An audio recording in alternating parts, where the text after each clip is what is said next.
La niña que el mundo no sabía leer. Había una vez una niña llamada Sofía, tenía 9 años, el pelo rizado y oscuro que su madre recogía cada mañana en dos trenzas simétricas porque Sofía necesitaba que las cosas fueran simétricas, que el lado derecho y el lado izquierdo tuvieran el mismo peso, que el mundo tuviera un orden que se pudiera ver y tocar. Llevaba siempre el mismo tipo de zapatillas, blancas, sin adornos, con el cierre de velcro, porque los cordones tenían una textura que le resultaba insoportable, aunque nadie que la mirara desde fuera pudiera entender por qué. Sofía no miraba a los ojos, no porque fuera tímida, no porque le diera miedo, sino porque mirar a los ojos de otra persona era demasiada información de golpe, demasiadas cosas moviéndose al mismo tiempo, demasiados significados superpuestos. Era como intentar escuchar 5 conversaciones a la vez y que todas fueran igual de urgentes. Así que miraba al lado, a la frente, a un punto justo encima del hombro izquierdo de quien le hablaba. Y la gente que no sabía esto pensaba que Sofía no estaba prestando atención, que era distante, que era rara. Sofía prestaba más atención que nadie, solo que de una manera que el mundo todavía no había aprendido a reconocer. La clase de tercero de primaria tenía 23 niños. Sofía los conocía a todos, sabía el nombre de cada uno, sabía dónde se sentaba cada uno, sabía qué mochila tenía cada uno y si la habían cambiado desde el año anterior. Sabía que Marcos siempre llegaba con el uniforme arrugado los lunes. Sabía que Paula se mordía el lápiz cuando no entendía algo. Sabía que el maestro de matemáticas, el señor Tomás, tocaba su reloj 3 veces antes de empezar a explicar algo difícil, pero no sabía cómo entrar en una conversación. Las conversaciones tenían reglas que nadie había escrito en ningún sitio, que los demás niños parecían conocer de manera automática, como si se las hubieran descargado sin darse cuenta. Cuándo hablar y cuándo esperar. ¿Cómo saber si una pregunta es retórica o si esperan respuesta? ¿Qué significa cuando alguien dice que aburrido pero está sonriendo? Porque a veces decir la verdad, exactamente la verdad, hace que la gente se enfade. Sofía había dicho una vez con toda la exactitud de que era capaz que el dibujo de Andrea no se parecía a un caballo, sino a un perro con el cuello muy largo. Era una observación objetiva. Andrea había llorado, Sofía no había entendido por qué durante varios días. Esas cosas ocurrían. Y cada vez que ocurrían, Sofía se quedaba con esa sensación de haber pisado sin querer algo invisible que los demás podían ver y ella no. Su madre se llamaba Lucía. Tenía 36 años y trabajaba media jornada en una farmacia del barrio para poder estar en casa cuando Sofía salía del colegio, porque las tardes eran importantes, porque después de 6 horas de intentar funcionar en un mundo que no estaba diseñado para ella, Sofía llegaba a casa con ese agotamiento específico que no se parecía al cansancio físico, sino a algo más profundo, como una batería que se hubiera vaciado por completo. Lucía había aprendido a reconocer los días difíciles antes de que Sofía abriera la boca. Había aprendido que los días difíciles necesitaban silencio primero, merienda con las mismas galletas de siempre, tiempo sin preguntas, que el orden importaba, que los cambios imprevistos costaban el doble, que había que avisar con antelación si iban a hacer algo diferente, porque lo diferente sin aviso previo era demasiado para procesar de golpe. Había aprendido todo esto sola, en gran parte, porque el mundo no tiene demasiados manuales para madres de niñas como Sofía. El diagnóstico había llegado cuando Sofía tenía 7 años, después de meses de reuniones, evaluaciones, listas de preguntas, conversaciones con especialistas que usaban palabras largas y miraban a Lucía con esa expresión de quien está a punto de decir algo que va a cambiar las cosas. Trastorno del espectro autista, nivel 1, que en el lenguaje de los informes significaba funcionamiento alto, necesidades de apoyo en interacción social y adaptación a cambios, que en el lenguaje de Lucía significaba mi hija ve el mundo de una manera distinta y el mundo todavía no ha decidido si eso es un problema o una posibilidad. Cada noche, después de acostar a Sofía, Lucía abría la agenda escolar y leía. Sofía no participa en las actividades grupales. Sofía interrumpió la clase para corregir al maestro. Sofía tuvo una reacción desproporcionada cuando cambió el horario. Sofía no se integra con el grupo. Lucía cerraba la agenda, iba al baño, ponía el grifo del lavabo para que no se oyera y lloraba el tiempo que necesitaba llorar.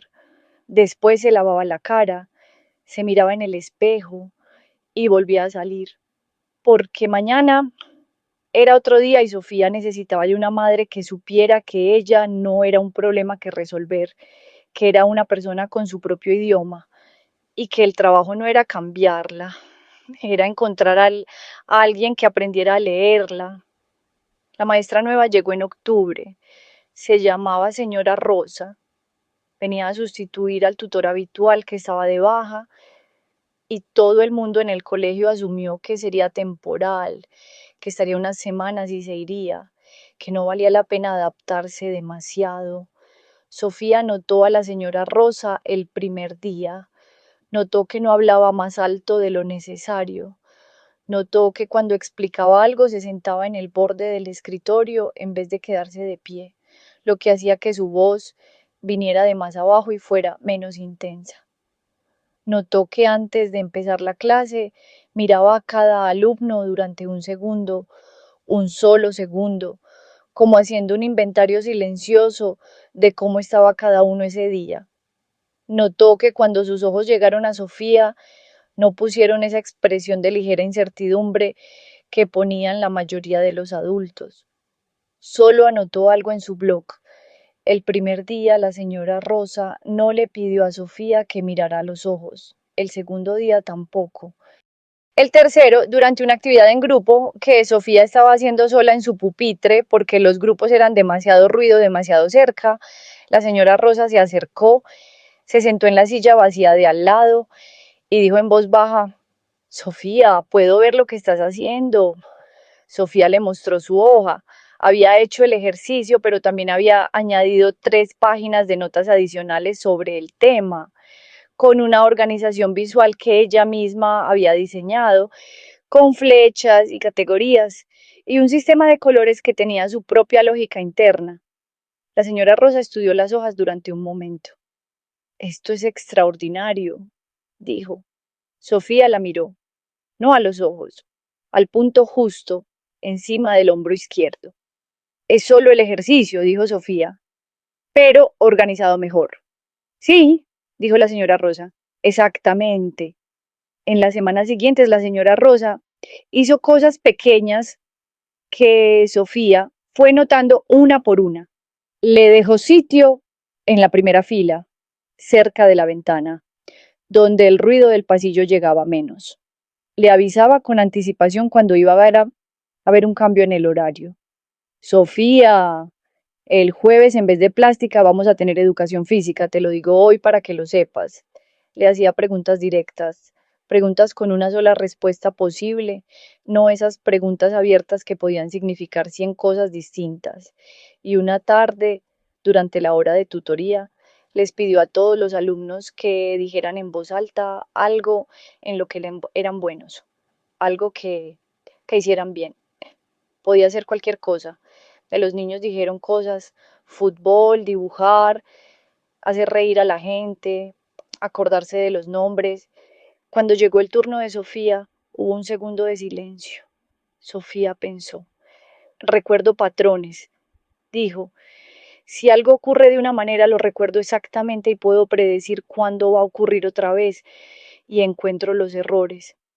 En textos, en números, en cosas, los veo antes que los demás.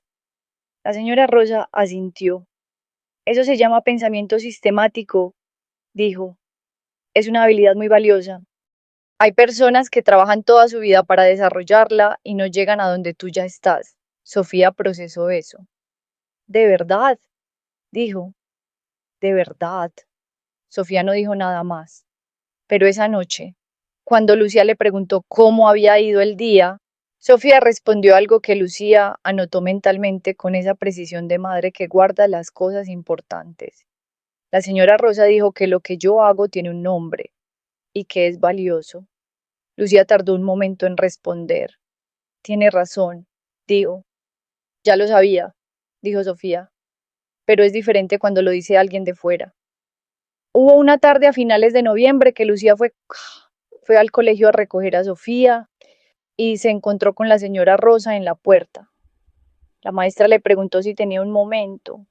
Se sentaron en un banco del patio vacío, con el frío de noviembre y las hojas secas en el suelo, y la señora Rosa le dijo a Lucía lo que llevaba semanas observando, que Sofía era una de las alumnas más inteligentes que había tenido, que su capacidad de análisis, de organización, de detectar estructuras y patrones estaba años por delante de su grupo, que el problema no era Sofía, que el problema era que el sistema estaba diseñado para un tipo de inteligencia y Sofía tenía otro tipo y nadie le había dado todavía las herramientas para mostrar lo que sabía de una manera que el sistema pudiera ver.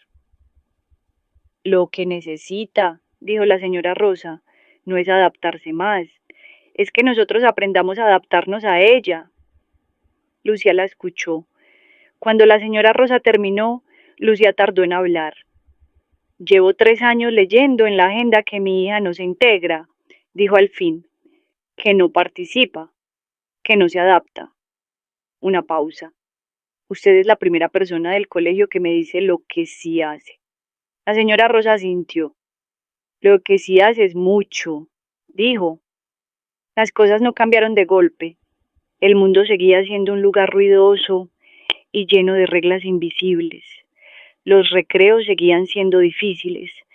Las actividades en grupo seguían costando más de lo que costaban a los demás. Había días malos, días en que la batería se vaciaba antes de mediodía, días en que volver a casa era lo único que funcionaba. Pero había algo nuevo, había una maestra que avisaba con anticipación, que hacía preguntas con una sola respuesta, que había encontrado la manera de dejar que Sofía mostrara lo que sabía, sin tener que pasar primero por todo lo que le costaba.